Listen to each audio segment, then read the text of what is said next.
Iya, ini dari grup Bethlehem, Yehuda, Metanoia, dan Samaria. Betul ya? Betul ya, cuma 4 grup tadi kan? Jangan ada yang ketinggalan nih, nanti saya di mute pula suaranya nanti. Iya, wah ini nama-namanya udah berat-berat banget nih ya. Bethlehem, Yehuda, Metanoia, Samaria, betul-betul menggambarkan orang-orang yang berapi-api ini, ya, untuk memberitakan firman Tuhan. Dan bulan ini kan tema kita memang tentang misi ya. Makanya saya kemarin dibilangin juga sama Bento, ya Bro Bento, coba berbagi bagaimana supaya Merit bisa tetap memiliki hati misi, katanya. Oke, nah ini yang saya mau diskusikan nih bersama-sama. Karena ini topiknya diskusi, kalau bisa, kalau tidak ada guguk di rumah, kalau tidak ada irama padang pasir, dibuka aja suaranya.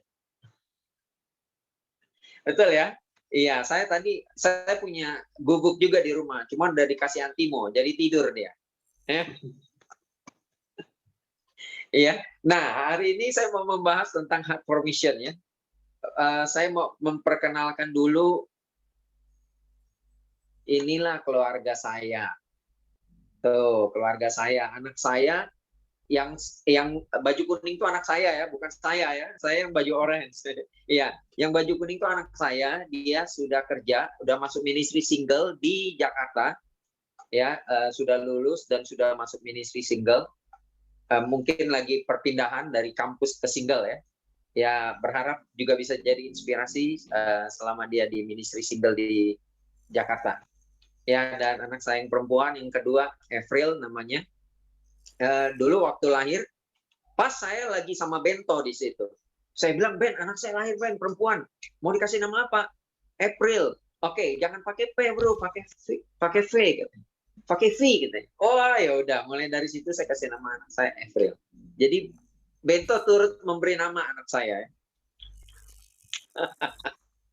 Iya, dan ya sangat bersyukur sekali ya, kedua anak saya yang pertama sudah jadi murid dan anak saya yang kedua dalam proses ya kita berdoa untuk itu.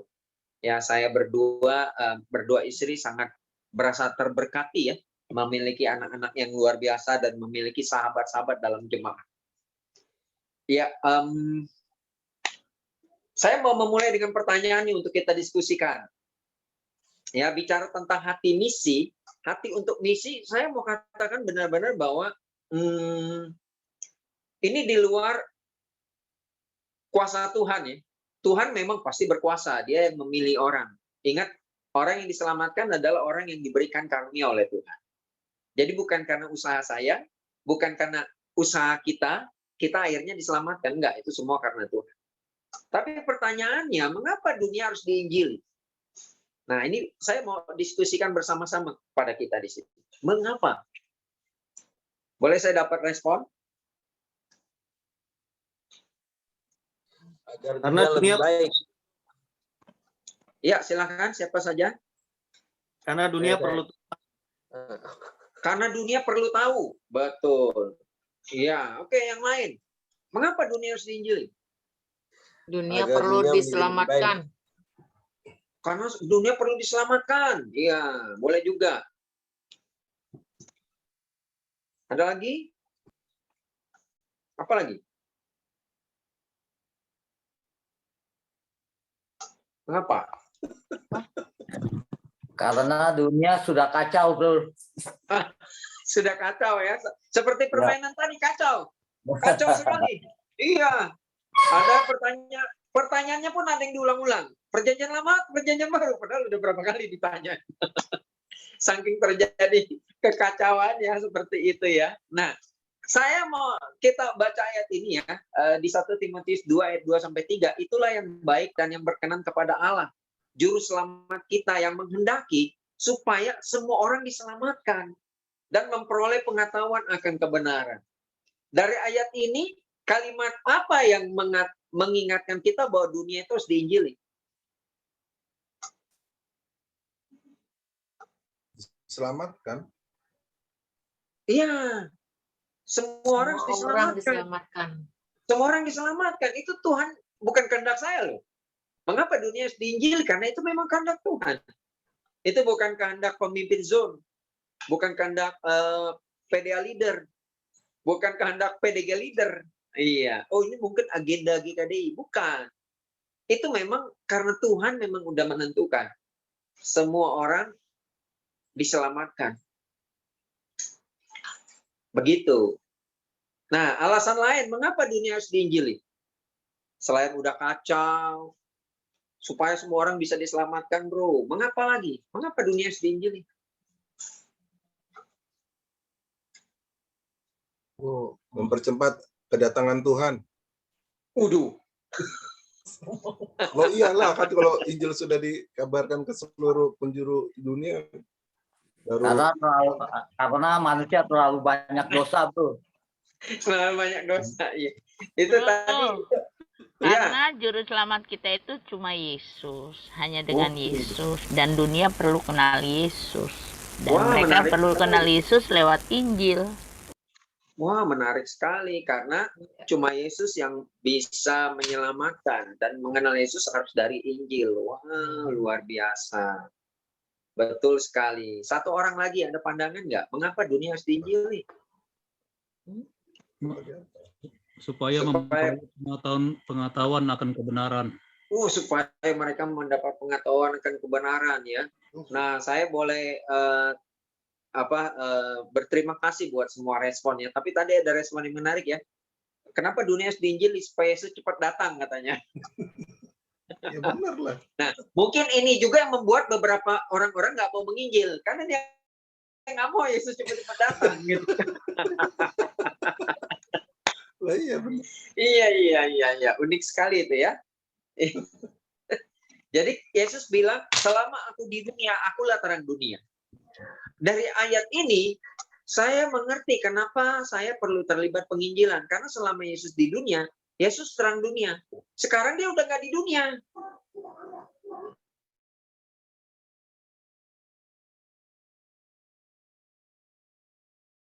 Perlu menginjil. Ya, nah, mengapa saya memulai dengan pertanyaan mengapa? Karena kalau kita mengerti mengapa, baru kita bisa dapat bagaimananya. Siapa yang harus diinjili, bagaimana cara menginjili. Tapi kalau mengapanya nggak dapat, kita nggak akan memahami itu. Kurang lebih seperti itu ya. Nah, kalau pertanyaannya siapa yang seharusnya menginjil?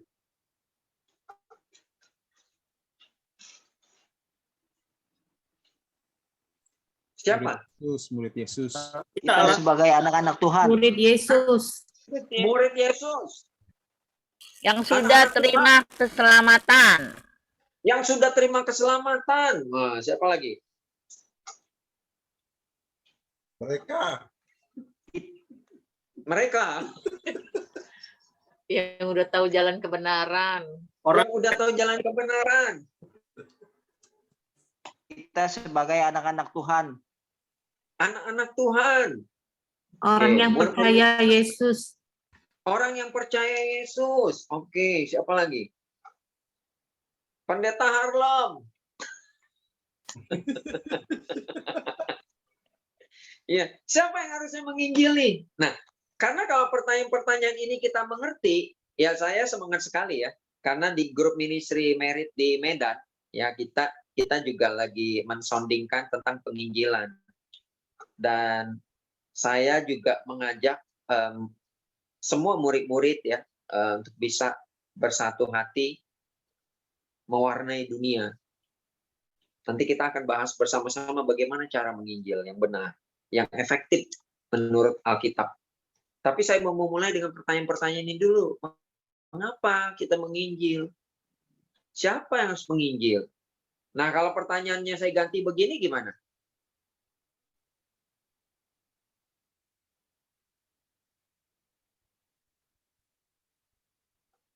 Nah, ini kan yang tadi.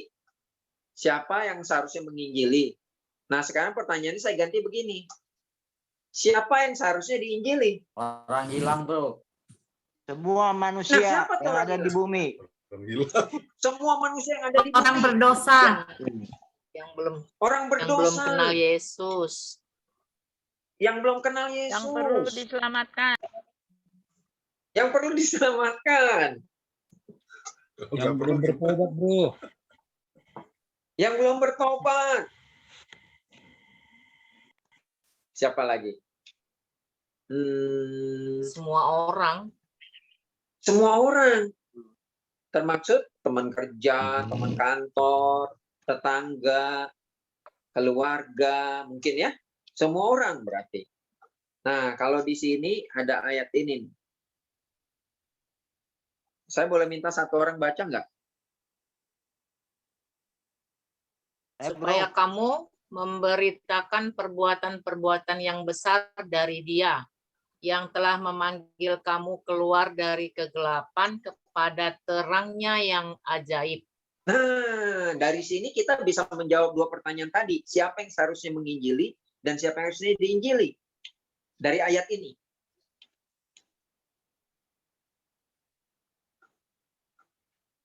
Siapa yang harusnya menginjili? orang-orang yang sudah mengenal terang. Kamu. Iya. Orang yang udah mengenal terang katanya. Kamu, siapa lagi? Kamu Dari yang ayat sudah ini, keluar dari kegelapan. Betul. Jadi siapa orang yang udah keluar dari kegelapan? Susi. Jadi siapapun yang udah keluar dari kegelapan, sebenarnya itu tugasnya, bagiannya, gaya hidupnya. Nah, jadi siapa yang harus diinjili? Semua orang. Kalau dari ayat ini, Orang yang masih dalam kegelapan. Orang yang sudah terpanggil. oh yang sudah terpanggil yang menginjili, yang diinjili? Yang dari Mereka masih yang gelap. masih dalam gelap. Orang yang masih dalam gelap, betul. Itu dia. Jadi dua pertanyaan ini kita sudah terjawab dengan satu ayat ini ya, Bapak Ibu saudara-saudari yang terkasih di dalam Tuhan ya. Ayat ini udah menjelaskan dua pertanyaan tadi. Siapa yang harus menginjili?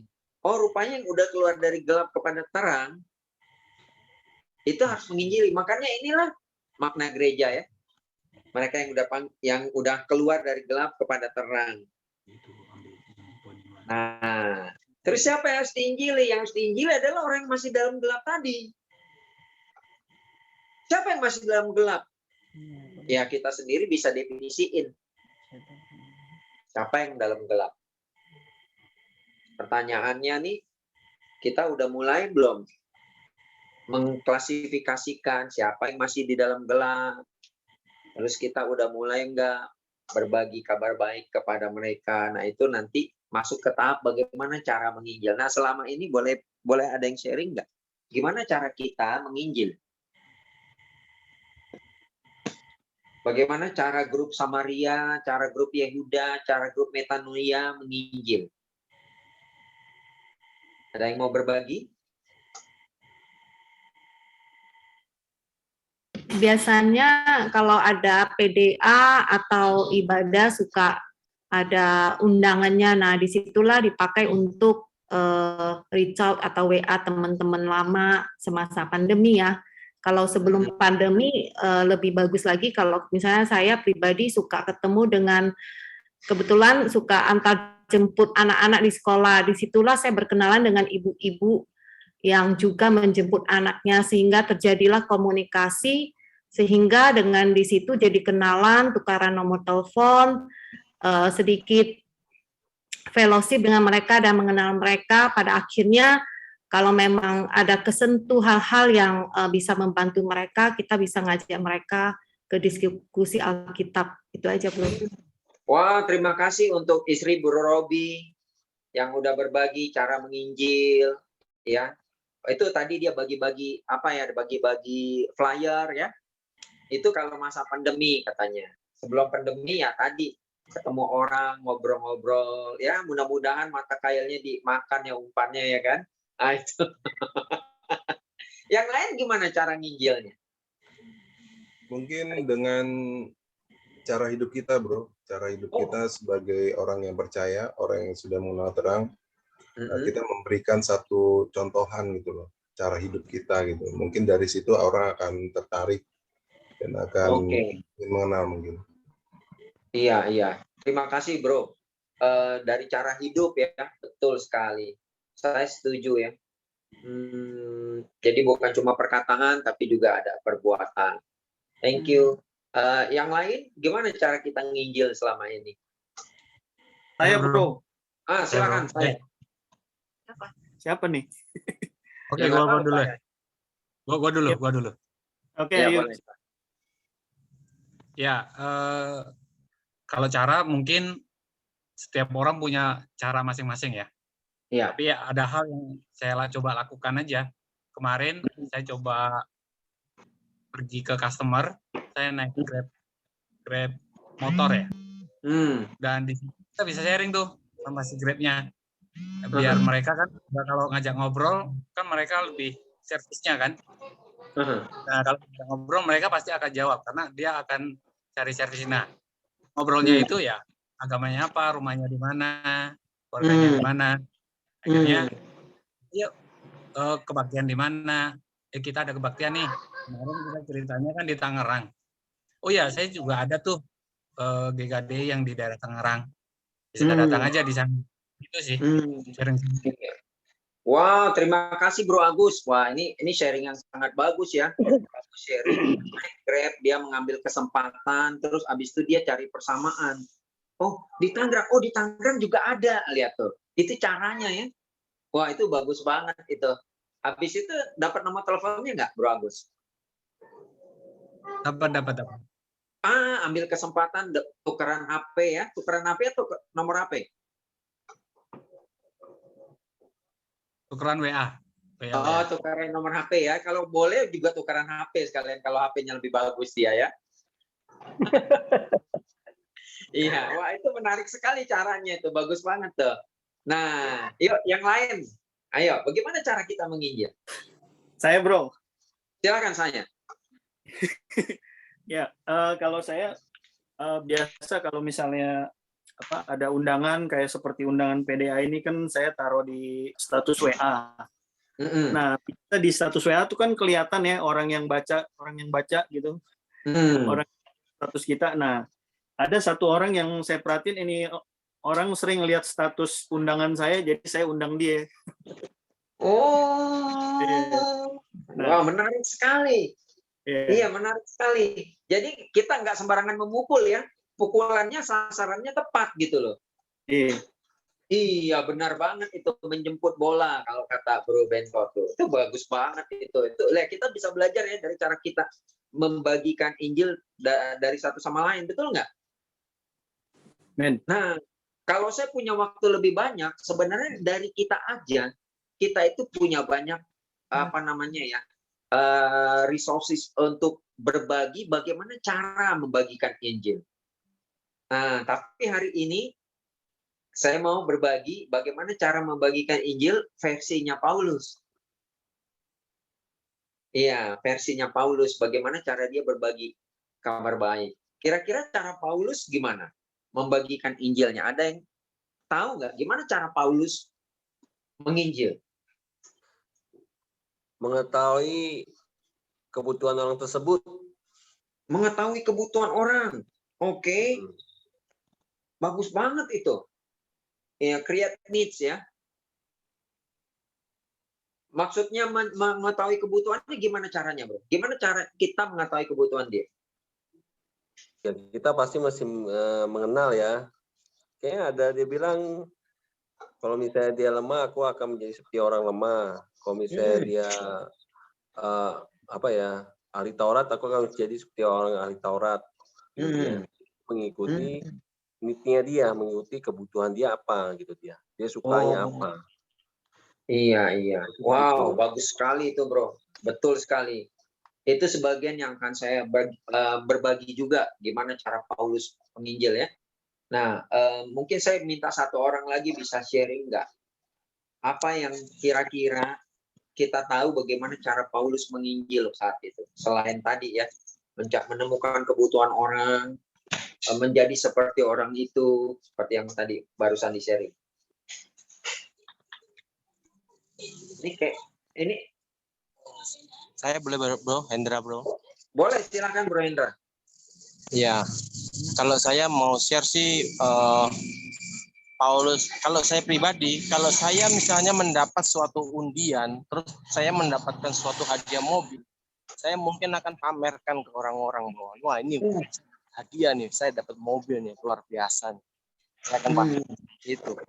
Jadi saya melihat Paulus ini seperti mendapat suatu hal yang suatu berharga dan dia benar-benar sangat mensyukur dan dia memamerkan itu. Jadi saya mendapatkan keselamatan, saya mendapatkan kabar sukacita, firman yang luar biasa, yang hidup yang bisa mengubah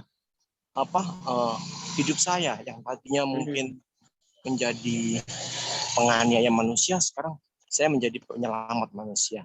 Jadi seperti itu, Paulus itu orang yang sangat mau mensyukuri apa yang sudah dia peroleh karena dia merasa saya mendapatkan suatu hal yang luar biasa ini gitu. Dan Wow, terima kasih Bro Hendra, itu bagus banget ya. Jadi Paulus memulai dengan rasa syukur. Makanya begitu dia jadi murid, dia bilang semua itu seperti sampah. Setelah mengenal Kristus, semua jadi sampah gitu. Bayangin ya, semua aku anggap sampah setelah aku mengenal Kristus. Nah, memang harus seperti itu baru orang menghargai Tuhan. Gitu. Menghargai kerajaan Tuhan, menghargai kebenaran. Wah, terima kasih, itu sharing yang sangat bagus ya. Mulai dengan rasa syukur. Nah,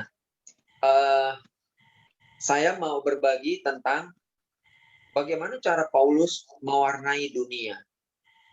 Nah, kita kan disuruh memberi terang ya, memberi rasa, memberi terang. Nah, kalau versi saya, kita itu juga disuruh memberi warna buat dunia ini. Tuhan bilang, kamulah garam, berarti memberi rasa. Kamulah terang dunia, berarti memberi terang, memberi pengaruh. Nah, kalau bagi saya, menginjil juga mewarnai dunia. Kalau kita mau mewarnai pakai apa ya Bapak Ibu ya? Pewarna. Ya, alat warna. Pakai alat warna ya, tapi pakai apa? Kita mewarnai memang pakai kuas, pakai alat, tapi pakai apa warna? Supaya ada warna ini, warna itu. Pakai cat. Pakai cat. Betul, pakai cat. Iya, betul sekali. Nah, rupanya cara penginjilan Paulus saya coba saya coba formulakan, itu dia pakai cat juga. C-nya itu adalah ini. Kira-kira C-nya apa? C-nya ini deh. Cari persamaan. Nah, ini yang dilakukan oleh Brother Hendra tadi. Brother Hendra atau siapa tadi yang katanya, tinggal di mana? Di Tangerang. Oh, di Tangerang juga ada. Nah, pokoknya apapun dia, kita ada. Nah, saya bersyukur sekali kalau di Medan itu rata-rata orang menghargai marga ya. Jadi, misalnya, marga apa? Huta Galung. Wah, saya juga kenal seorang marga Huta Galung. Namanya Sahat. Iya, wah orangnya baik banget. Ya memang marga Huta Galung baik-baik ya. Jadi apapun yang dia, kita punya gitu. Dia Huta Galung, dia Huta Pea, dia Huta apapun, ada aja kita punya. Nanti tiba-tiba, oh Amang Boru saya begitu. Marga itu juga. Nah, pokoknya sama ini. Nah, ini terjadi di Medan. Banyak orang jadi murid itu gara-gara marganya sama. Iya, gara-gara marga sama bisa terjadi.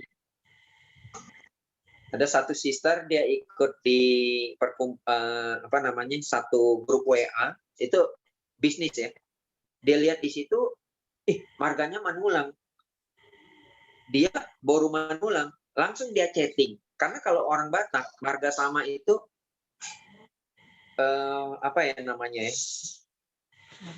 emosionalnya langsung terkonek. Jadi dia bilang, halo Amang, salam kenal. Saya Boru Manulang. Amang tinggal di mana? Gini-gini. Oh iya Amang ya. Nah langsung dari situ kenalan, diundang kebaktian. Dan akhirnya bapak itu datang ibadah, ternyata dia orang perpajakan. Dia belajar Alkitab, akhirnya jadi murid Yesus. Itu hanya gara-gara marganya sama. Iya. Terus saya kenalan sama satu orang, terus dia orang Manado. Saya mulai dengan, saya di Manado 6 tahun setengah loh. Di Manado di mana? Akhirnya nyambung Manadonya, mulai kenalan, mulai tukaran nomor telepon. Ingat, bukan tukaran HP ya, tukaran nomor HP.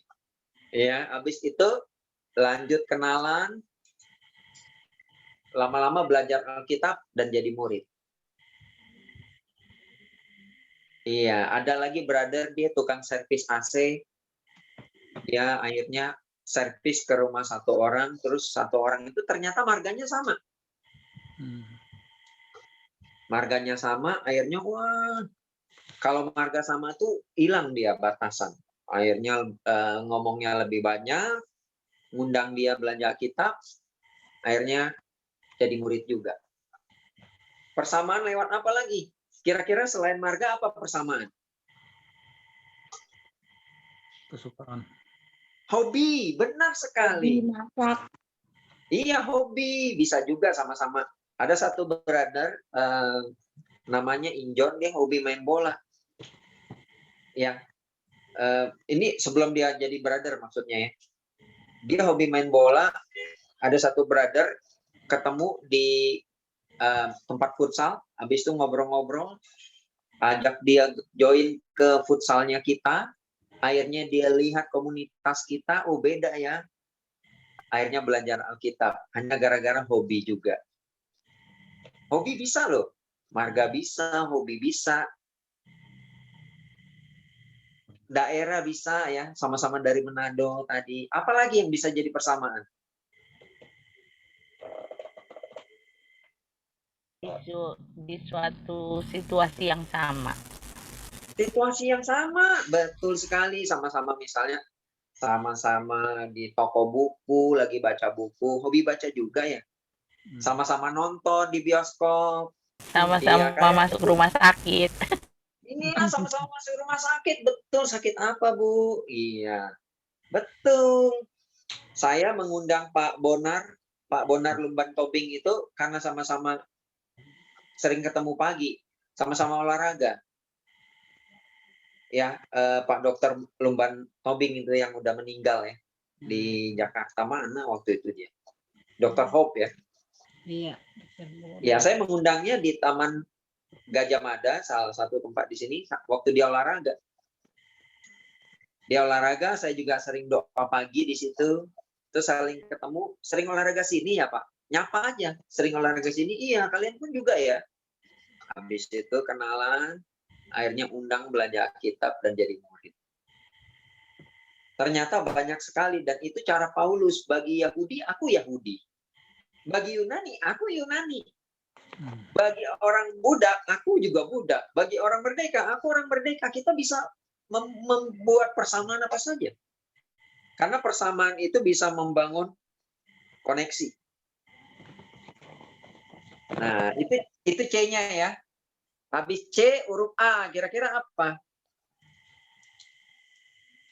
Aktivitas. Ambil kesempatan.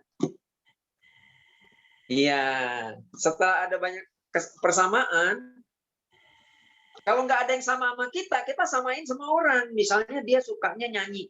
Oh iya, saya juga kenal tuh, teman saya penyanyi juga tuh. Kapan kita karaoke bareng? Pokoknya ada aja caranya untuk nyamain. Nah, habis itu ambil kesempatan untuk berbagi hidup, berbagi kasih, berbagi iman. Pertemuan pertama saya dengan yang tadi yang dari Manado, nggak langsung cerita Alkitab. Tapi saya sharing dulu. Ke rumah dia, istrinya ulang tahun kita datang, istrinya melahirkan kita layani, kita berbagi, ya berbagi hidup, berbagi kasih, berbagi iman. Ambil kesempatan. Nah, baru yang itu yang Paulus lakukan juga. Dia ambil kesempatan. Dia cari persamaan, dia ambil kesempatan, dia lihat, wah baru terjadi gempa, terus orang memberikan persembahan kepada mezbah yang tidak dikenal. Di Kisah Rasul 17 ya.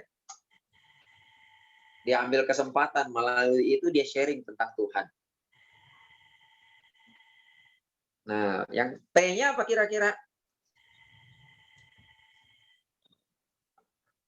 Temukan kebutuhan. Ini yang Paulus lakukan. Dia masuk melalui kebutuhan orang. Oh, orang butuh Tuhan gitu, butuh kenal Tuhan yang benar.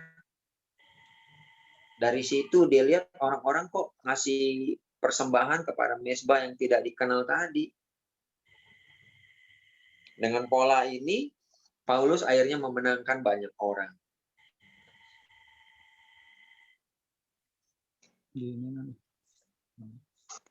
Ini ditulis.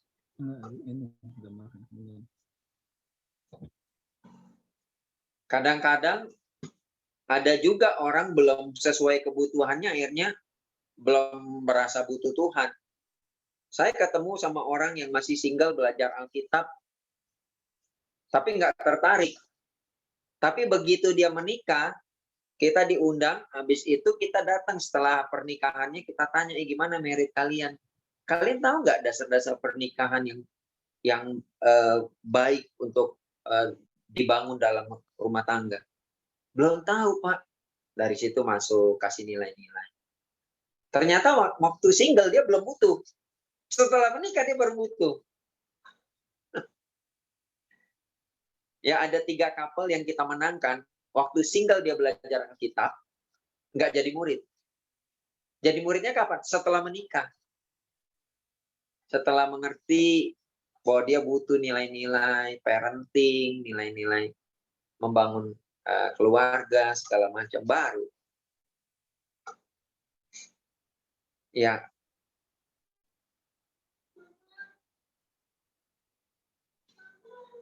Nah, tadi dikatakan ambil kesempatan sharing tentang iman nih. Gimana caranya? Saya mau satu orang baca dong ayat Yohanes 1 ayat 41.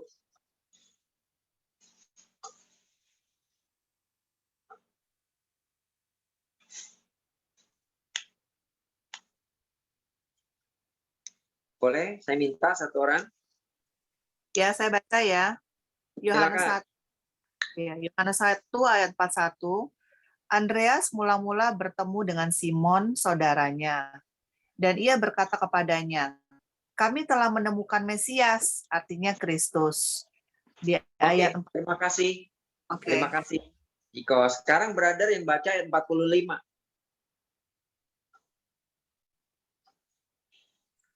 Iya. Iya, silakan. Filipus bertemu dengan Nathanael dan berkata kepadanya, kami telah menemukan dia yang disebut oleh Musa dalam kitab Taurat dan oleh para nabi, yaitu Yesus, anak Yusuf dari Nazaret. Oke, terima kasih, brother sister. Kalau kita lihat di situ, dari 2 ayat ini ada persamaan. Ini cara murid-murid dulu menginjili orang. Pertama Yesus ketemu Andreas. Habis itu Andreas nginjilin Simon. Lalu Yesus ketemu dengan Filipus. Filipus ketemu dengan Nathanael. Nah, cara nginjilnya sama nggak? Kira-kira apa persamaannya dari 2 ayat tadi? Kami telah menemukan Mesias. Yes. Jadi ada orang nanya sama saya, bro, gimana sih cara nginjil, bro? Ya, menginjil bukan mengarang. Menginjil adalah menceritakan apa yang kamu temukan. Kadang-kadang orang bingung, gimana cara bersaksi ya? Ngapain bingung? Roh Kudus kan memberitahu kita apa yang harus kita sharing, yaitu apa yang kita temukan di dalam Tuhan. Coba ayo di sini berbagi. Saya jadi murid dari tahun 93. Kalau ditanya, Iwan, apa yang kamu temukan di dalam Tuhan? Oh, saya menemukan keselamatan. Saya menemukan ketulusan persahabatan, persaudaraan. Saya menemukan nilai-nilai keluarga yang benar, bagaimana membangunnya. Saya menemukan, banyak yang saya temukan. Jadi saya nggak perlu mengarang. Saya hanya perlu menceritakan apa yang saya temukan. Coba kalau saya tanya di sini, Bro Aris menemukan apa di dalam Tuhan? Karena di sini cuma Bro Aris yang saya lihat ya. Yang boleh, nggak apa-apa ya. Tangan hidup, bro. Yes, boleh juga. Nah, tapi di packaging Ada kerja Tuhannya di situ. Saya bersyukur di dalam Tuhan saya menemukan pasangan hidup yang seimbang. Ceritain. Bersyukur karena dasar pernikahan kami dibangun dalam Tuhan. Kalau enggak, kacau sekali. Bisa nggak itu jadi kesaksian? Wow, bisa. Sekarang boleh Bro Tabin Jenny. Kira-kira apa yang Bro temukan?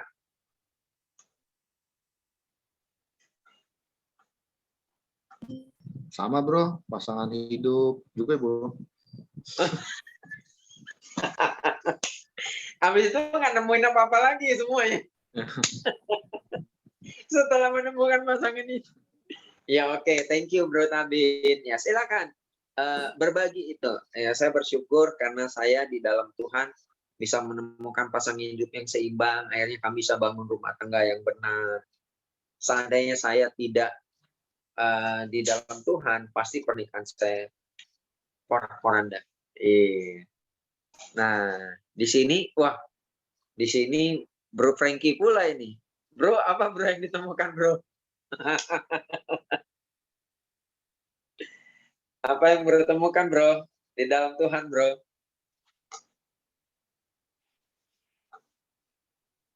Bro Frankie masih mute ya?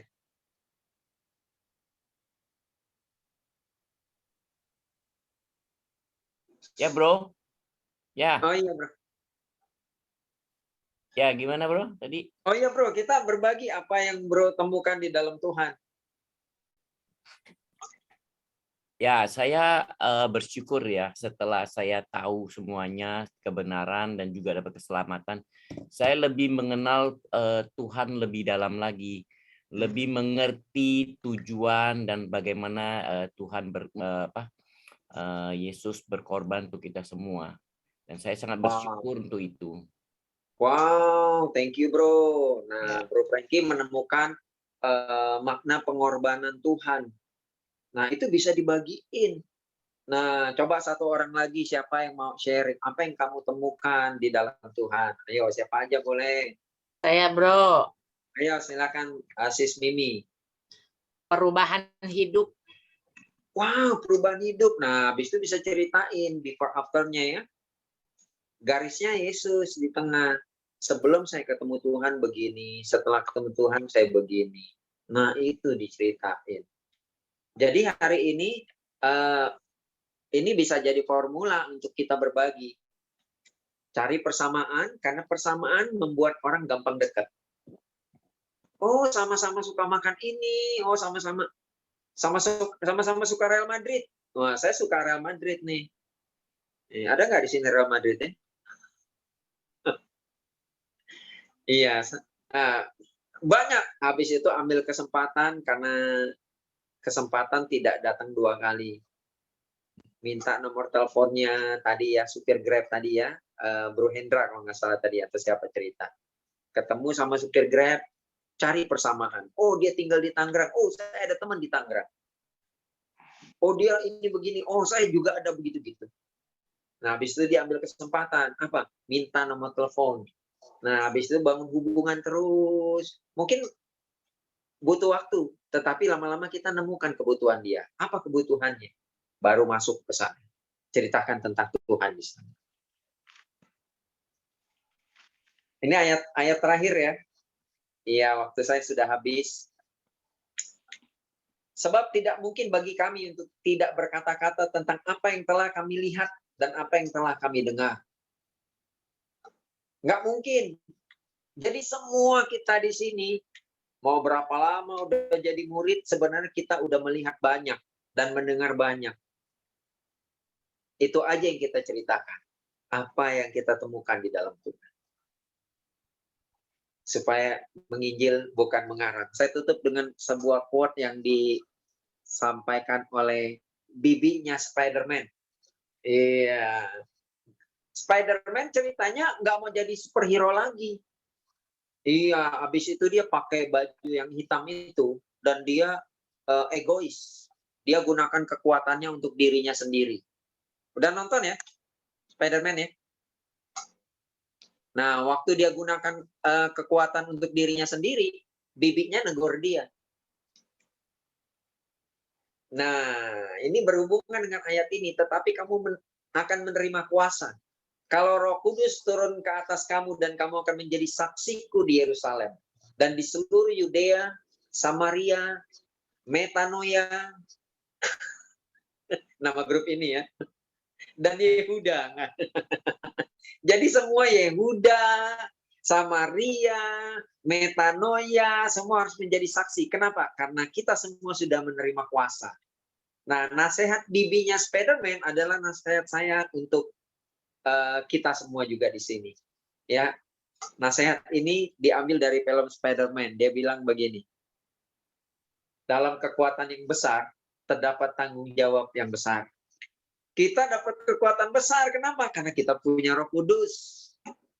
Iya, karena itu tanggung jawab kita juga besar untuk menginjili.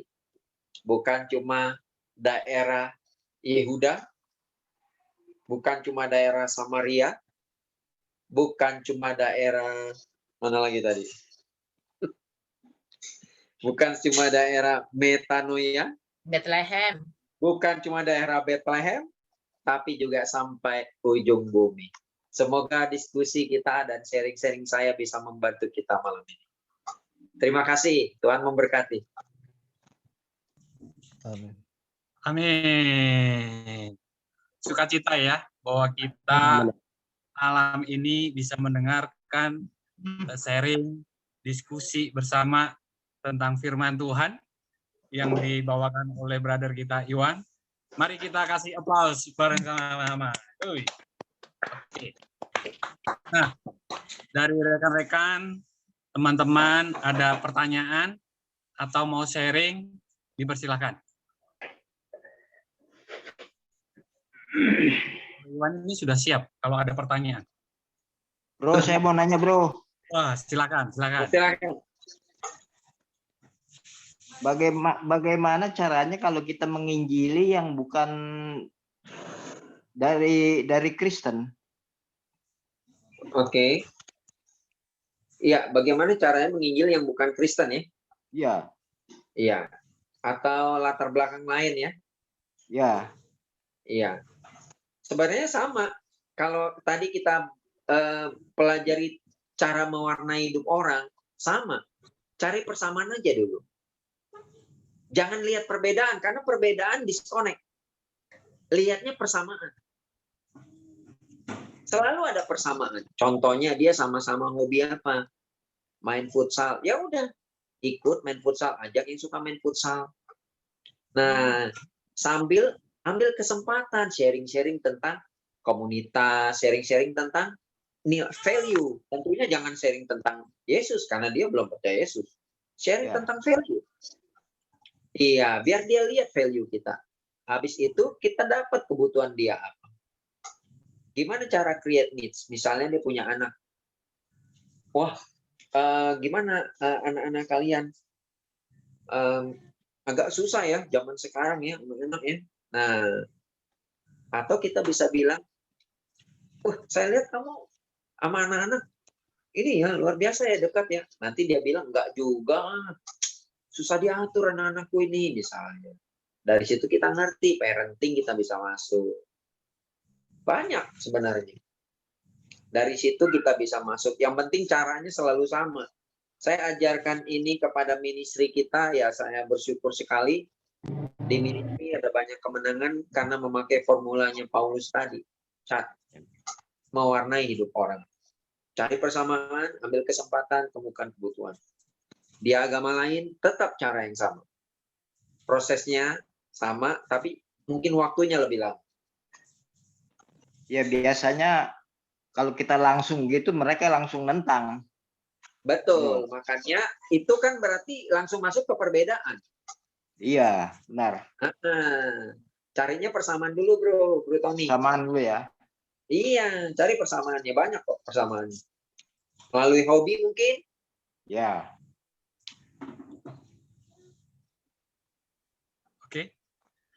Oke. Terima kasih Bro Tony yang sudah memberikan pertanyaan dan Bro Iwan yang sudah memberikan penjelasan kembali bahwa ingat cat. Nah, di rumah kan pernah nih kita ngecat Jadi pasti akan ingat itu kata cat. Nah, metode itu pernah digunakan oleh Paulus. Oke, ada lagi, brother sister yang lain? Mau bertanya atau mau sharing dari kita diskusi pada malam hari ini?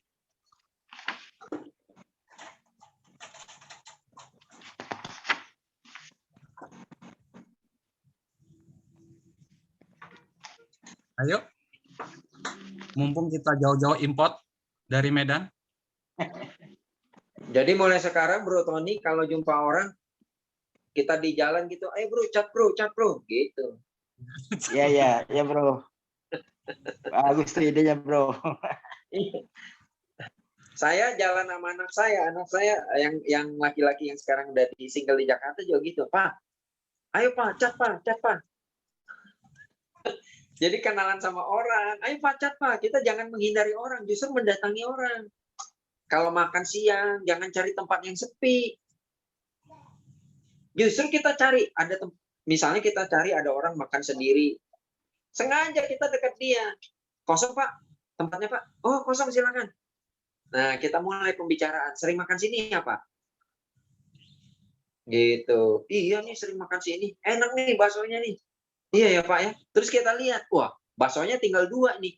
Waduh, waktu kesempatan kita tinggal dikit, dicaplok 2 kali habis, nggak jumpa lagi.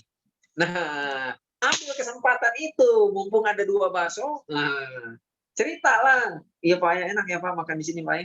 Bapak hobi juga ya bakso ya Pak. Nah, masuk, cari persamaan. Apa yang dia ceritain, misalnya dia cerita olahraga, dia cerita hobi, dia cerita kampungnya, saya dari Magelang. Oh iya, Pak di Magelang ya Pak ya. Iya. Saya ada teman juga Pak di Magelang Pak. Iya namanya si Kelvin Pak. Iya di sana. Saya pernah ke Magelang juga Pak, dekat Borobudur kan Pak. Nah, cari tahu persamaan. Gitu ya, Bro Sis. Satu lagi Bro, karena dia suka bakso. Pak kita tambah lagi ya. Saya bagi. Betul. Iya, jadi panjang ya. Supaya panjang. Traktir nih ya. Saling memberkati kan. Kadang-kadang orang kasih makan suka lama ngobrol. Betul. Betul sekali tuh Susi. Gue nggak pernah ditraktir. Atur waktu ya untuk traktiran.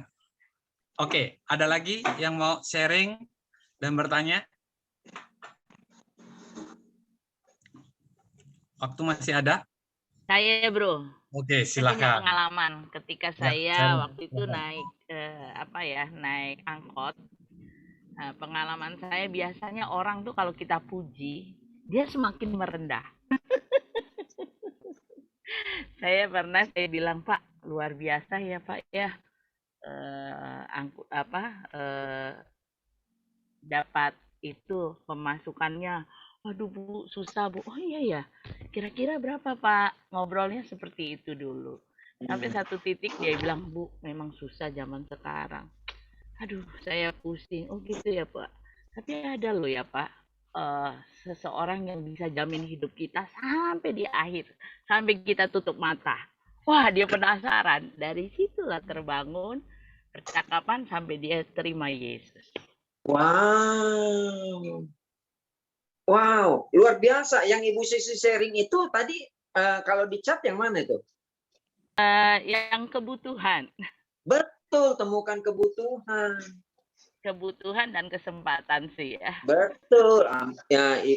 Si Susi udah ambil kesempatan, terus nemukan kebutuhan. Kebutuhan dia itu dia butuh jaminan gitu loh dalam hidup dia. Saya setuju banget. Itu yang juga dilakukan Paulus dan saya lakukan juga selama ini. Thank you sharingnya. Sama-sama. Oke, ada lagi, brother sister? Mumpung masih sama-sama jam 21 ya, Bro Iwan ya di sana ya. Kita panjer ya. Oke. Ada lagi? Silakan. Mau bertanya atau sharing?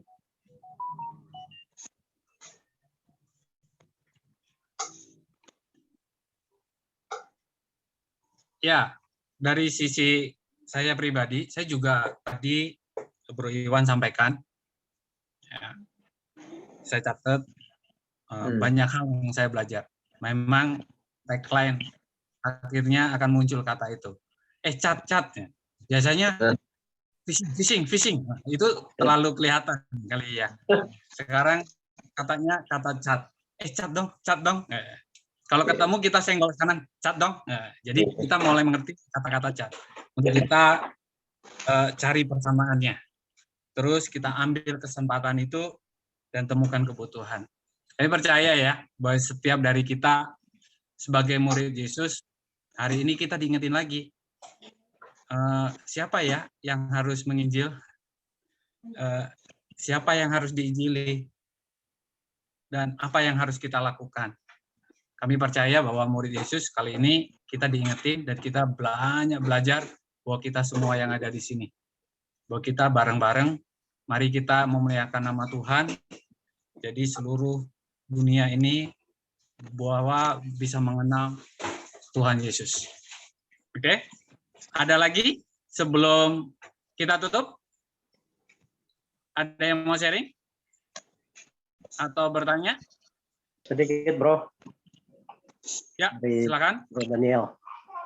Oke. Iya, Bro Iwan, selamat malam. Iya, malam. Halo, Biji. Ya.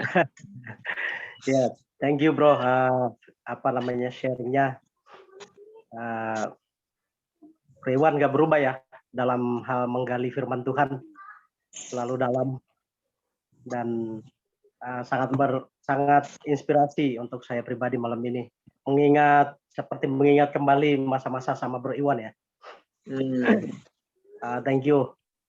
Ada hal yang saya catat di sini yang buat saya pribadi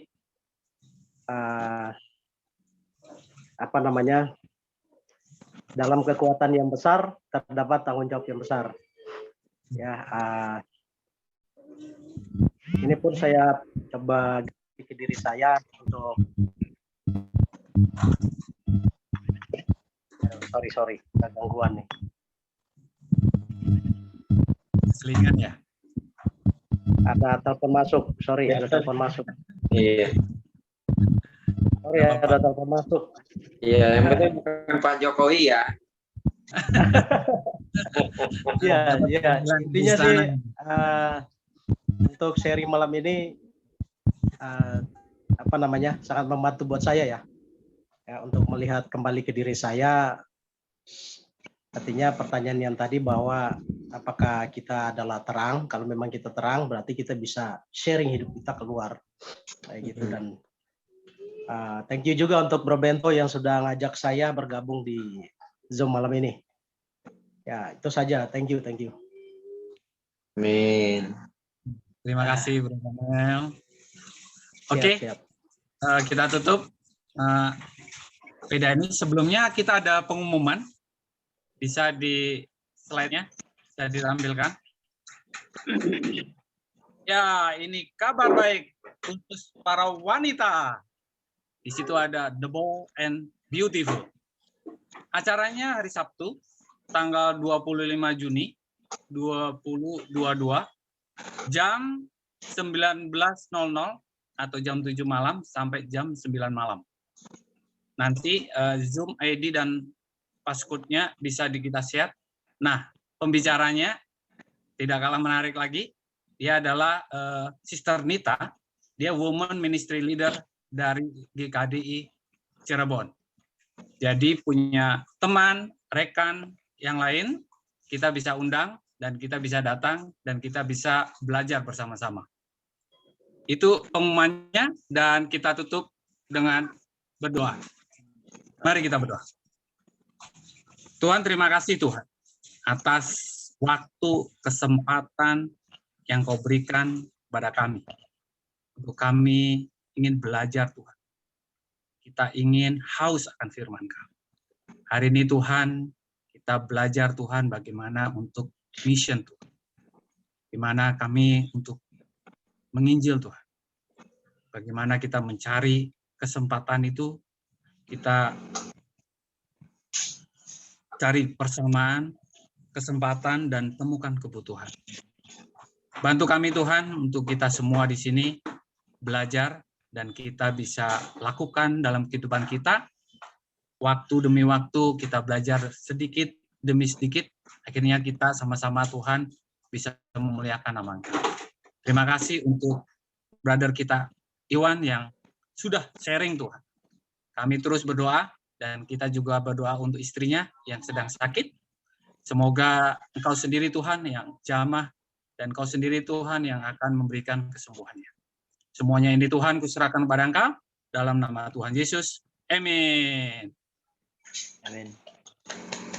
Amin. Amin. Thank you ya, Bro Iwan. Thank you. Thank you, Bro Iwan. Iman, salam buat Ayo mewarnai Cepat sembuh buat istrinya. ya, thank you. Sehat buat